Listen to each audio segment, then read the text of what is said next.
ওরে আমার গাঙ্গের কুলে আট চালা ঘর ছাউনি তাল পাতাই। ওরে সেই ঘরে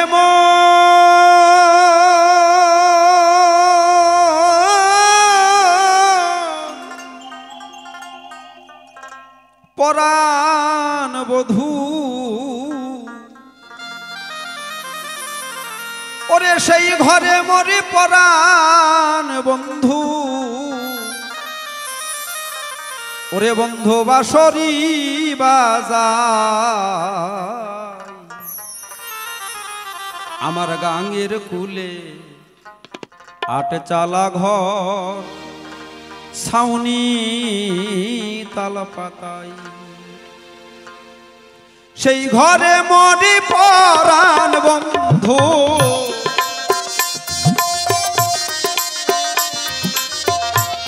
সেই ঘরে মরি পরাণ বধূ।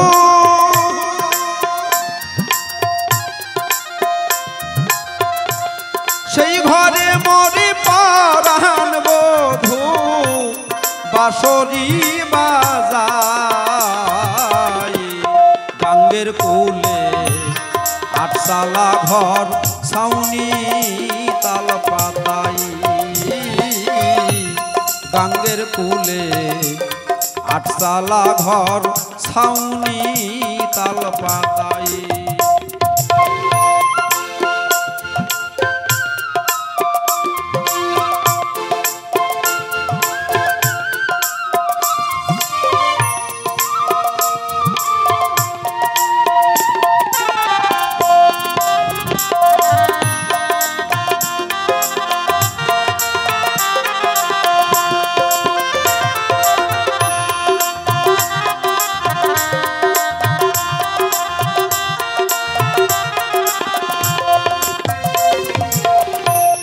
যখন নদীর জোয়ার খেলে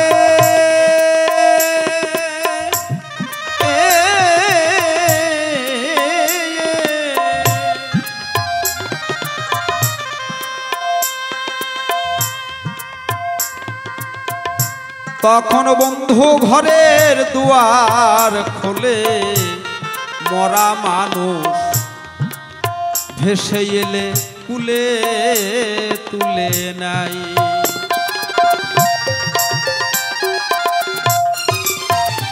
ওরে যখন নদীর জোয়ার খেলে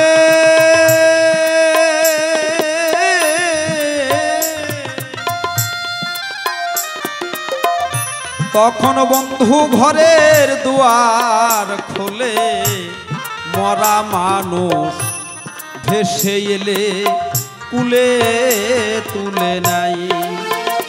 ওরে জ্যান্ত মানুষ দেখলে বন্ধু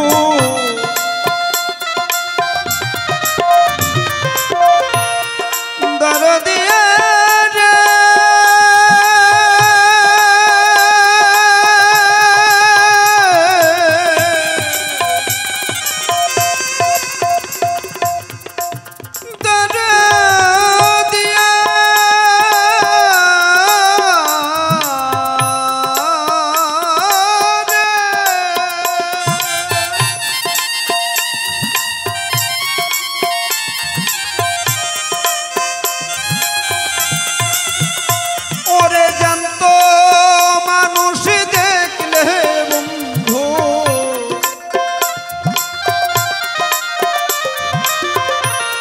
ঘরে দুয়ার দেয় গাঙ্গের কুলে আট চালা ঘর ছাউনি তাল পাতাই।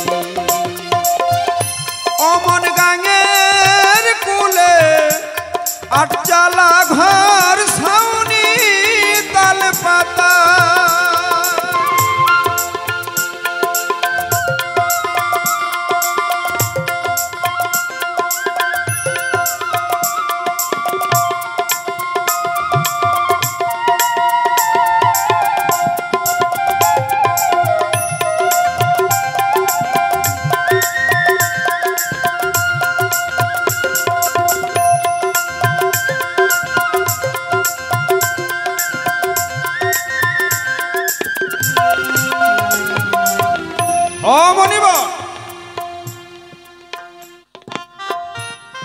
কৃষ্ণ আমার ঘরে বসে বাঁশি বাজায়, কৃষ্ণর বাঁশির সুরে নদীর জল তখন উতাল পাতাল, অর্থাৎ নদীতে জোয়ার খেলে। আয়োর জোয়ারে নাকি মরা মানুষ ভেসে আসে। মরা মানুষ ভেসে আসলে পরে আমার গোবিন্দ দরজা খুলে তাকে ঘরের মধ্যে নেয়, আর জ্যান্ত মানুষ দেখলে সঙ্গে সঙ্গে ঘরের দরজাটা আবার বন্ধ করে দেয়। কেন মনি? মরা মানুষকে কেন কৃষ্ণ ভালোবাসে, জ্যান্ত মানুষকে ভালোবাসে না কেন? যার দেহে প্রাণ নাই, যে মানুষটি মারা গেছে, সেই মানুষকে কৃষ্ণ ঘরের মধ্যে তুলে নেয়, তাকে ভালোবাসে। জেতা মানুষ কি অপরাধ করলো, জ্যান্ত মানুষকে কৃষ্ণ ঘরে নিল না কেন? এটা কোন মরা? একটু ভালো করে আমাকে বুঝাবে কেমন? ওরে আমার প্রাণবোধ হওয়ার এমন রীতি,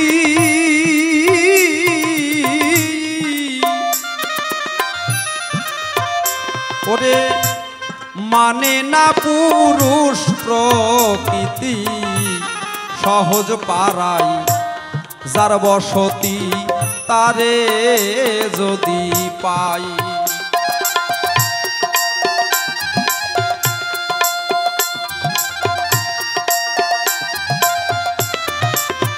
ওরে সেই মরার সনে জুড়ি বেঁধে,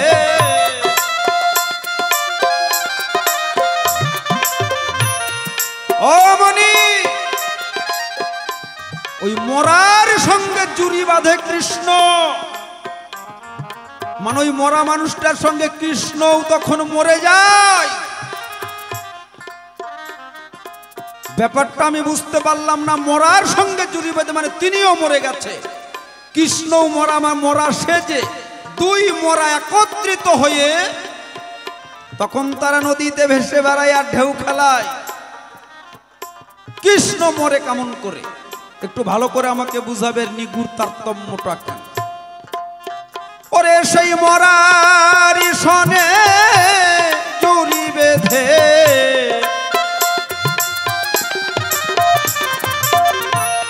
মরার সনে জুড়ি বেঁধে পাষাণে ভাষায়,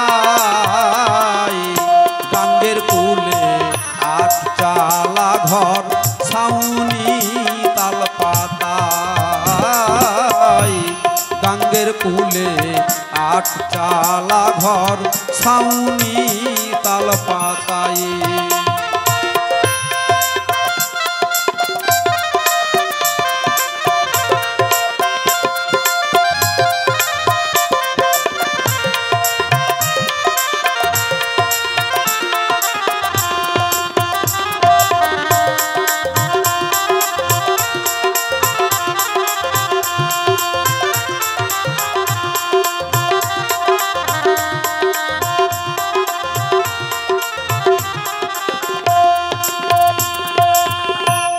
চাঁদ ঘিরে চাঁদ বেড়াই নেচে,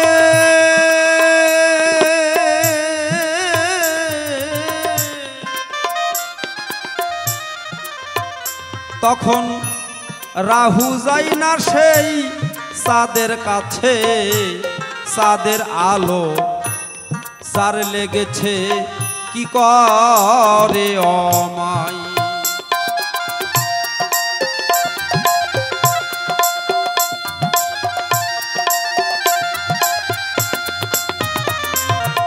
ওই চাঁদের নাকি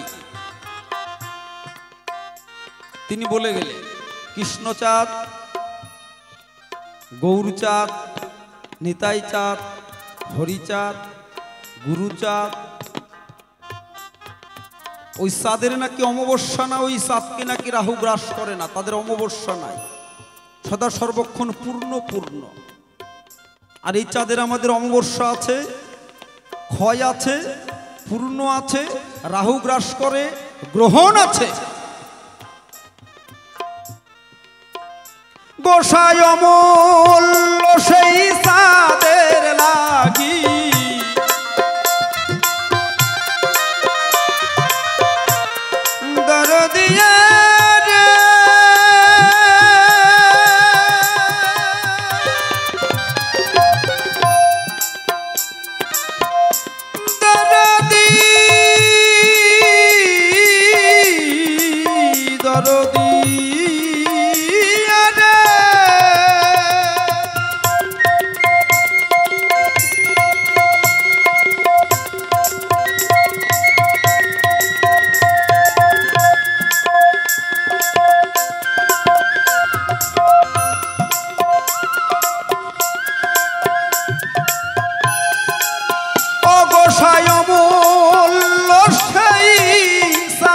লাগি ঘুরিয়া বেড়াই গাঙ্গের কুলে আটসালা ঘর ছাউনি তাল পাতায় গাঙ্গের কুলে আটসালা ঘর ছাউনি তাল পাতায়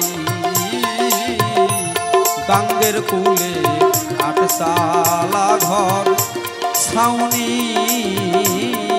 তাল পাতায়। ওরে দ্বিতীয়বারে তোমার কাছে আমার রইল জিজ্ঞাসন, তুমি সঠিক সঠিক জবাব দেবে মনি আসরে এখন রে।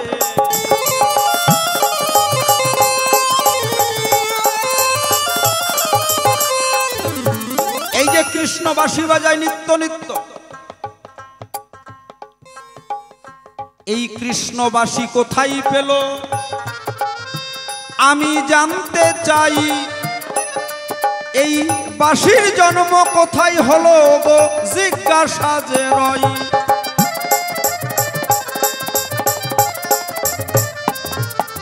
এই যে তুমি বাঁশি কৃষ্ণ বাঁশি বাজায় নিত্য নিত্য, শুনেছি বাঁশি বেনু মুরলী, এই বাঁশি বেনু আর মুরলী কেমন করে এদের জন্ম হলো, কৃষ্ণ কোথায় পেল তাই।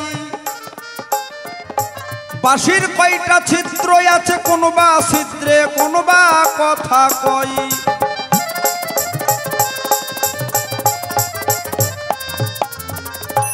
অমনি তোমার কৃষ্ণ নাকি বাঁশি কোথায় বাজায়, কদম্বের ডালে বসে, যমুনার কুলে কদম্বের ডালে বসে রাধা রাধা বলে বাঁশি বাজায়। তোমার কাছে আমার এই জায়গায় একটা জিজ্ঞাসা আছে, এই যে কালিদয় সাগর, কালিদয় সাগরের কুলে যে কদম্বের গাছটি আছে, কদম বৃক্ষ, ওই কদম বৃক্ষে কৃষ্ণ বাঁশি বাজায়। কৃষ্ণ যখন জন্ম নেয় নাই বৃন্দাবনে, তার আগের থেকে ওই কদম বৃক্ষ কালিদয় সাগরের কূলে দাঁড়িয়ে আছে। আমি শুনেছি তাই কালিদয় সাগরে নাকি বিষাক্ত কালিয়া নাগের তীব্র বিষের জ্বালায় আশেপাশে কয়েক ক্রোশের মধ্যে কোনো প্রাণী বাস করতে পারে না, এমনকি কোনো গাছ দুর্বা ঘাস পর্যন্ত সেখানে নাই। বিষের জ্বালাই জ্বলে পুড়ে হয়ে যায় ছাই। তাহলে মুনি ওই কালিদয় সাগরের কূলে কদম বৃক্ষ কেমন করে বেঁচে ছিল? তুমি এই বৃন্দাবনের ঘটনা আমায় খুলে বলো।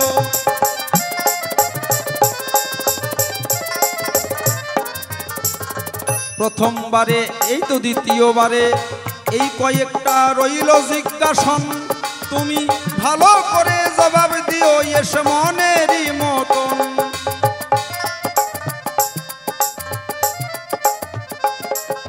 যাক তবে বেশি কথার নাই প্রয়োজন, আমার মতো ভাব আমি করি সংবরণ। দেখি এসে মনিবর কোন কথা কয়, কোন ভাবে দেয় তার ভাবের পরিচয়। তারপরে ভাব ধরে সভাতে দাঁড়াবো, দুইজন মিলে আমরা মুখোমুখি গাবো। দেখতে দেখতে মোদের সময় শেষ হইয়া যায়, বেশি কথা বলবার আর মোটেও দরকার নাই। আমি এইখানে ভাব মিশাইয়া ভাব সঙ্গ করি। আগে বাড়ি জয় জয় রাধা গোবিন্দ প্রেমানন্দ বলুন হরি হরি হরি বল হরি বল হরি বল।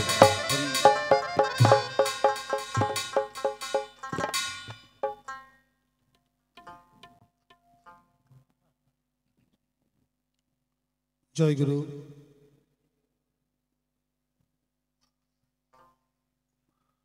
একটা গান গাই,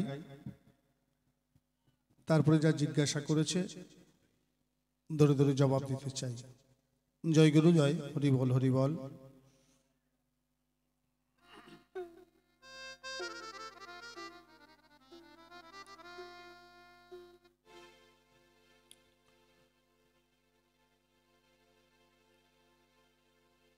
তাই তো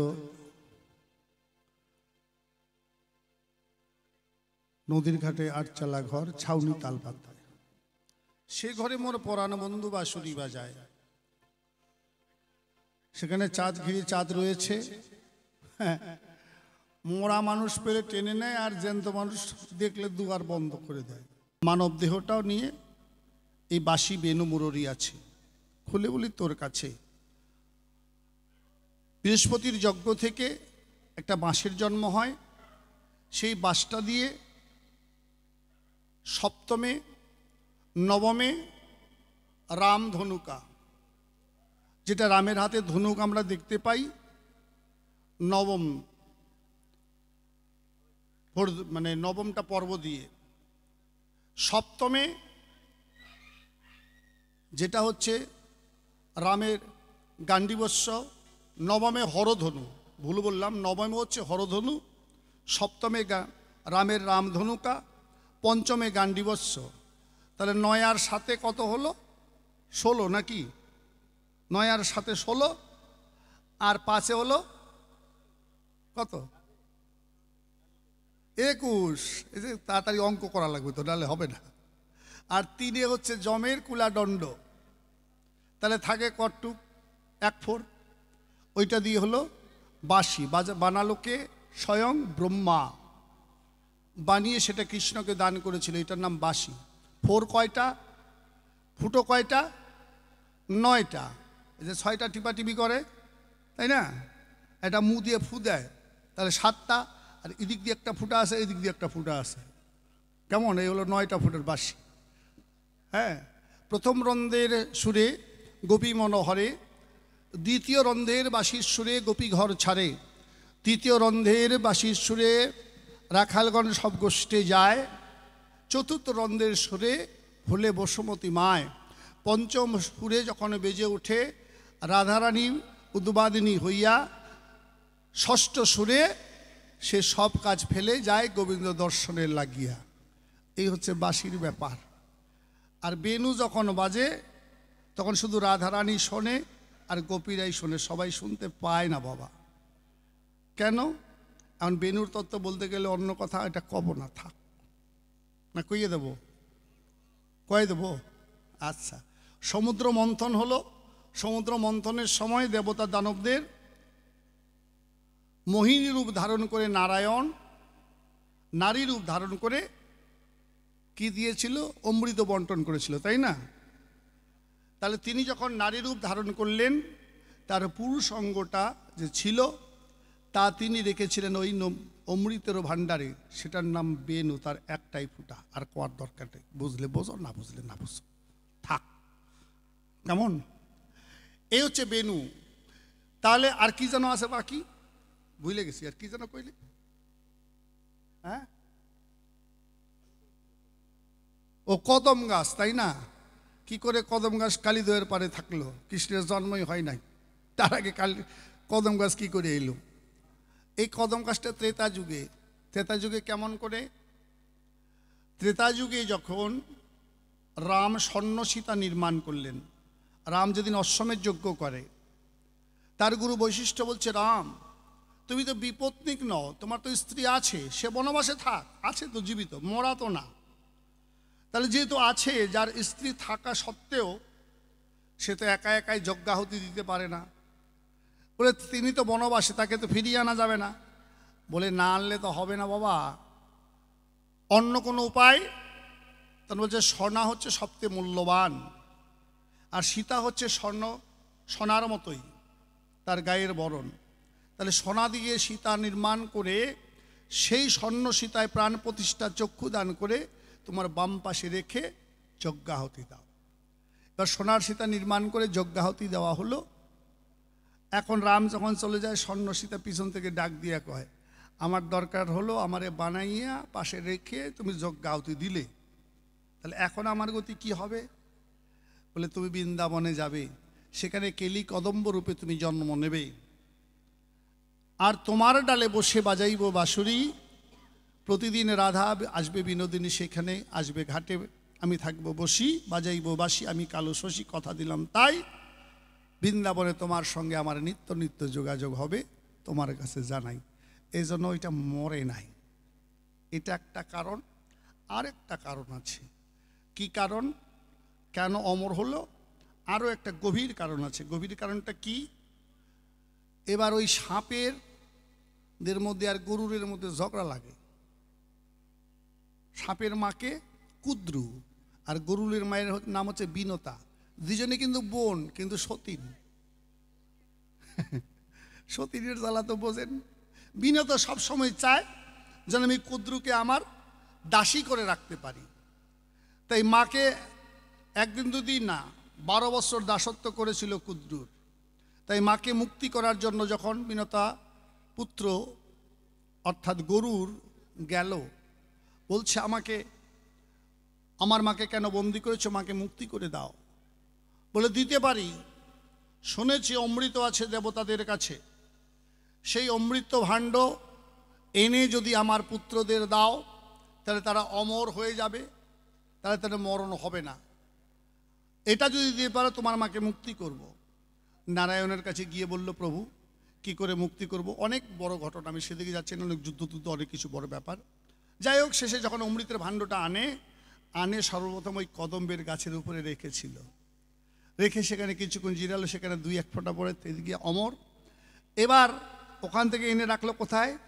ওই যে কুশ হয় না, কুশ দেখবেন কোনো পূজা পার্বণ করতে গেলে ব্রাহ্মণ একটা কুশের আংটি এরকম করে পরিয়ে দেয় না, তারপরে যে কোনো মন্ত্রতন্ত্র পড়ায়, ওই কুশ গাছের উপরে রাখলো। এখন ওখান থেকে রেখে যখন সে নিয়ে গেল চুরি করে ইন্দ্র, আবার তখন সাপেরা চিন্তা করলে এই কুশ গাছে যখন রেখেছিল কুশ অমৃত হয়ে গেছে, কুশ গাছ অমর হয়ে গেছে, সেখান থেকে অন্তত চেটে চুটে খাই। চাটতে গিয়ে জিভ ফাইরে 2 ভাগ হয়ে যায়, যেটা সাপের 2টা জিভ। দেখবেন এরকম ব্যাপার আছে। এই যে তোমার জিজ্ঞাসা ছিল, আশা করি পূর্ণ হলো। এই জন্য কেলি কদম্ব গাছে নিত্য কৃষ্ণের আনাগোনা। বুঝে গেল? এবার সুর দিয়ে একখান গান গাই।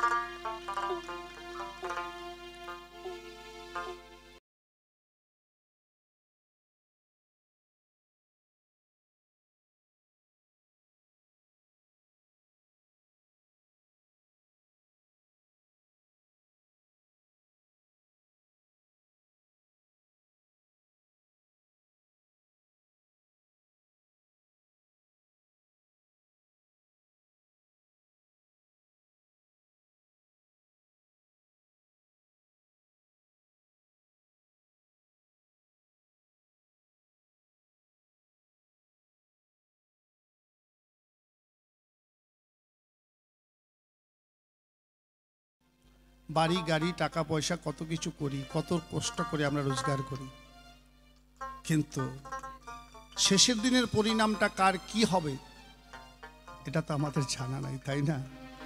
তাই গোষ্ঠগোপাল তার জীবনের ব্যথা নিয়ে গানটা করেছিলেন। সুখেরই আশা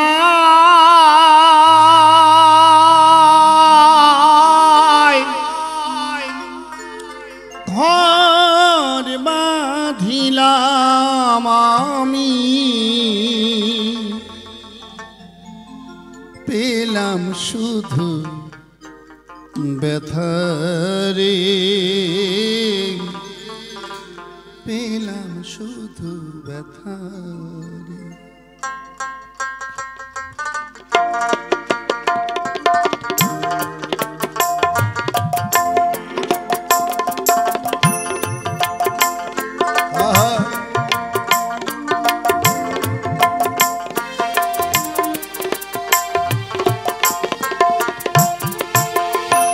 শিল্পী আমি ব্যস্ত থাকি, পেলাম না সুখ সংসারে, সুখেরই আশায়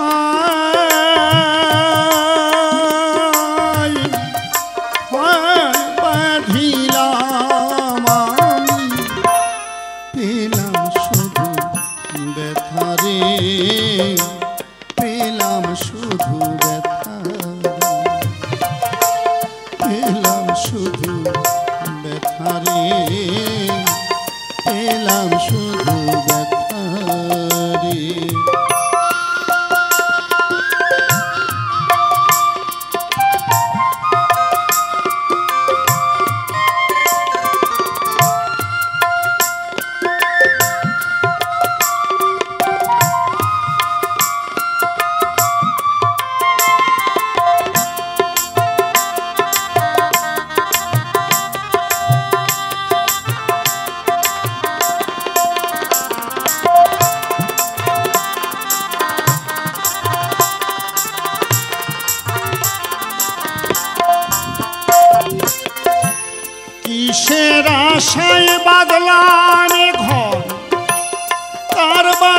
সুখের লাগি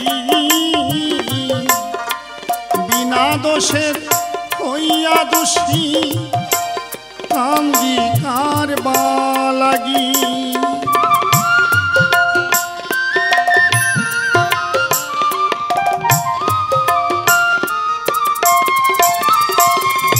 শিল্পীর জীবনে যে কত ব্যথা কত দুঃখ এটা শতরা বুঝে না।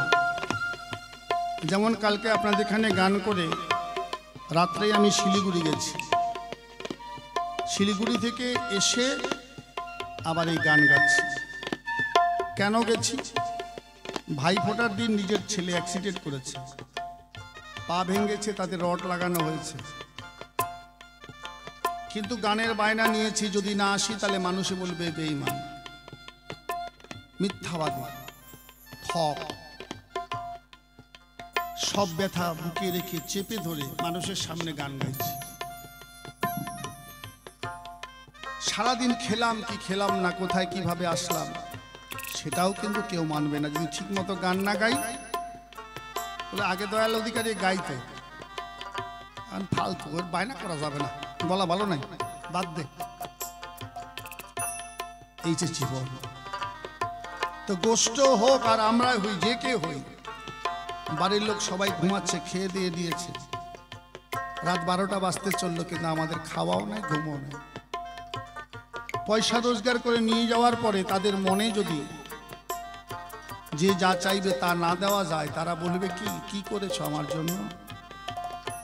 তাই গোষ্ঠ বললেন, কিসের আশায় বদলার ঘর কার বা সুখের লাগি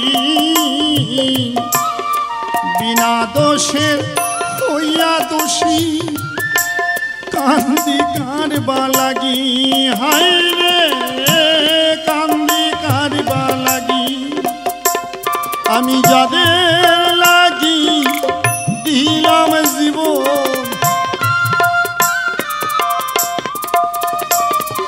আমি যাদের লাগি দিলাম জীবন, তারা চিনল না রে, পেলাম শুধু ব্যথা রে, পেলাম শুধু ব্যথা, সুখেরই আশা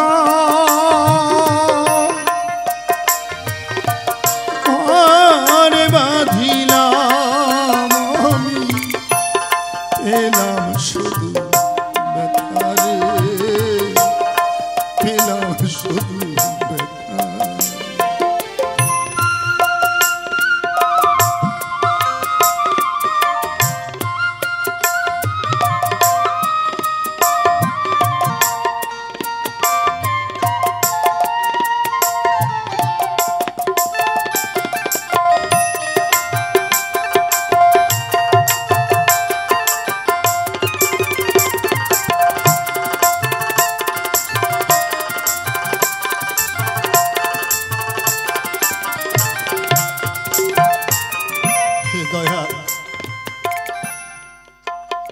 আমি জীবনে বড় ভুল করেছি, সে জীবনে কষ্ট বলল, আমি বড় অপরাধ করে ফেলেছি। তাই আগে যদি জানতাম আমি ব্যথারে ব্যথিত নাই রে ভবে, তবে কি আর পড়ার লাগে কান্দিতাম কি তবে, হাই রে কান্দিতাম কি তবে।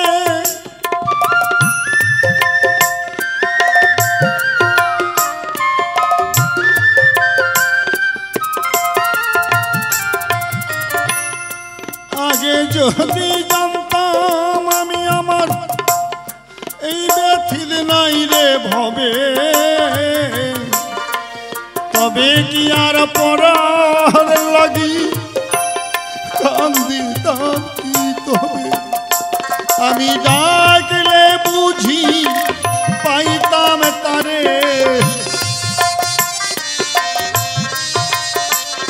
আমি ডাকলে